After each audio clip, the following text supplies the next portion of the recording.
আলাইকুম রহমতুল্লাহ। 1 নং বোর্ডে আমাদের আরও একটি প্রিয় মানুষ সহকারী মৌলবীর ভাইবা দিয়ে এসেছেন, তো আমরা ওনার থেকে ওনার অভিজ্ঞতাটা শুনবো। আসসালামু আলাইকুম রহমতুল্লাহ।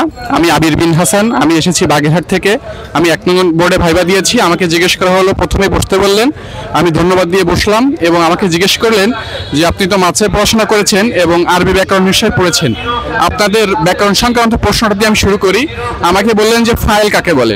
আমি বললাম, বলার পর আমাকে বললো যে হিদায়াতুন নাহু গ্রন্থকার যে আরবি সংখ্যাটা দিয়েছেন আপনি সেটা বলেন। আমি সেটা বললাম। বলার পর বলতেছে যে আপনি তো আপনাদের যে রোজা ফরজ হয়েছে, রোজা ফরজ সংক্রান্ত যে আয়াতটা বলেন। আমি আয়াতটি বললাম। আমি দুর্ভাগ্যবশত আমি আসলে বিসমিল্লাহির রহমানির রহিম বলতে ভুলে গিয়েছিলাম, শুধুমাত্র আমি আউযুবিল্লাহ বলেছিলাম।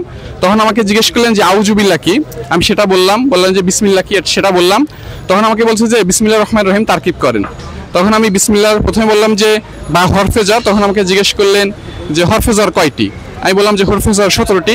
তখন আমাকে আবার জিজ্ঞেস করলেন যে হরফে jar কি বলেন। তখন আমি বললাম যে 17টি আছে। তারপর যে আপনি আসতে পারেন। আলহামদুলিল্লাহ, আমার ভাইবা খুব ভালো হয়েছে।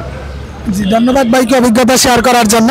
আমাদের আরও একটি পছন্দের মানুষ সহকারী মৌলবীর ভাইবা দিয়ে এসেছেন, আমরা ওনার থেকে ওনার ভাইবা অভিজ্ঞতাটা শুনবো। আসসালামু আলাইকুম রহমতুল্লাহ। আমি আজিজুল ইসলাম, খুলনা থেকে এসেছি সহকারী মৌলবী ভাইবা দিতে।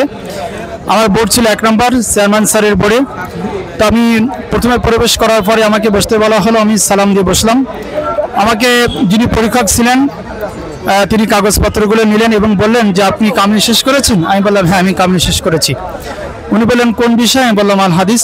তখন তিনি আমাকে বললেন যে সনদ এবং মতন সহ একটি হাদিস। তো এই মুহূর্তে আমি বলছিলাম সরি স্যার, সনদ মতন সহ এই মুহূর্তে আমার মনে আসতেছে না। স্যার বললেন যে বুখারী শরীফের সর্বশেষ হাদিসটি বলুন। আমি বললাম, বলার পর উনি বললেন যে মুত্তাফাকুন আলাইহি কাকে বলে। আমি ব্যাখ্যা সহ বললাম।